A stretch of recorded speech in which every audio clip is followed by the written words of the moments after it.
श्री स्वामी समर्थ भक्तांनो, आपल्या सर्वांच्या जीवनात सुख, दुःख, अडचणी आणि आनंदाचे क्षण येत असतात. पण जेव्हा मनापासून आपण एखाद्या दैवी शक्तीवर विश्वास ठेवतो, तेव्हा मनालाही एक वेगळी शांतता आणि आधार मिळतो. अक्कलकोट निवासी श्री स्वामी समर्थ महाराज हे लाखो भक्तांचे श्रद्धास्थान आहेत. स्वामींचे नामस्मरण, सेवा आणि भक्ती यांमुळे अनेक भक्तांच्या मनाला समाधान मिळते. भक्तांनो, श्री स्वामी समर्थ महाराजांचे 11 गुरुवार व्रत हे अनेक भक्त श्रद्धेने करतात.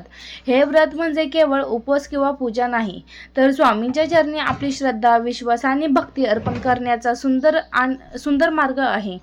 11 गुरुवारचे व्रत सुरू करण्यापूर्वी भक्तांनो, हे व्रत सुरू करण्यासाठी सर्वात आधी मनात स्वामींबद्दल प्रेम आणि श्रद्धा असावी.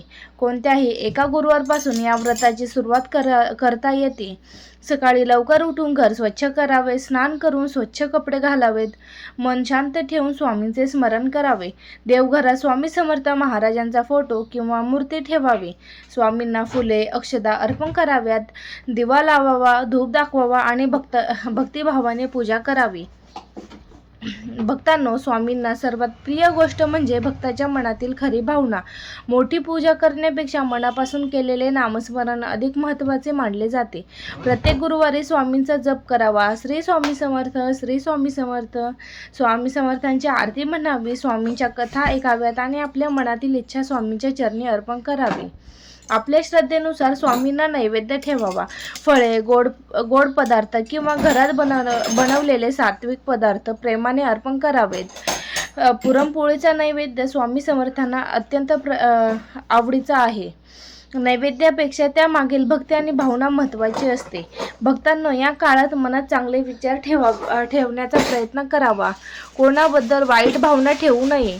शक्य असेल तर गरजू व्यक्तींना मदत करावी, अन्नदान करावे आणि चांगले कर्म करावे.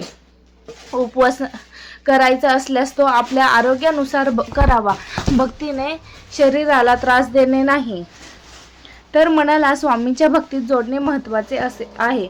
असे म्हणतात की भक्त जेव्हा मनापासून स्वामींचे नाव घेतो, तेव्हा त्याला धैर्य, आशेची जाणीव होते. स्वामी समर्थ महाराज आपल्या भक्तांना नेहमी श्रद्धा आणि सबुरीचा मार्ग दाखवतात.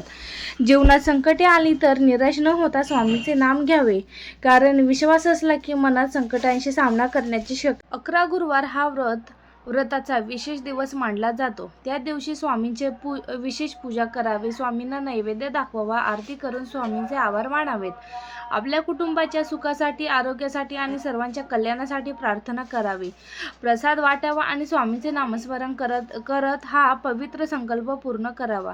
भक्तांनो, लक्षात ठेवा, स्वामी समर्थांची भक्ती म्हणजे फक्त इच्छा मागणे नाही, तर स्वामींवर विश्वास ठेवणे, चांगल्या मार्गात चालणे आणि मनात प्रेम ठेवणे. ज्या घरात स्वामींचे नाम घेतले जाते, त्या घरात भक्तीचा आणि सकारात्मकतेचा प्रकाश राहतो, अशी भक्तांची श्रद्धा आहे. आणि त्या घरावर स्वामींचा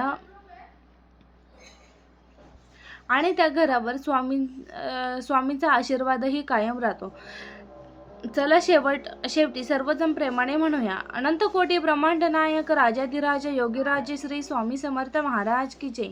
श्री स्वामी समर्थ. तुम्ही स्वामीचे भक्त असाल तर कमेंटमध्ये प्रेमाने लिहा, श्री स्वामी समर्थ.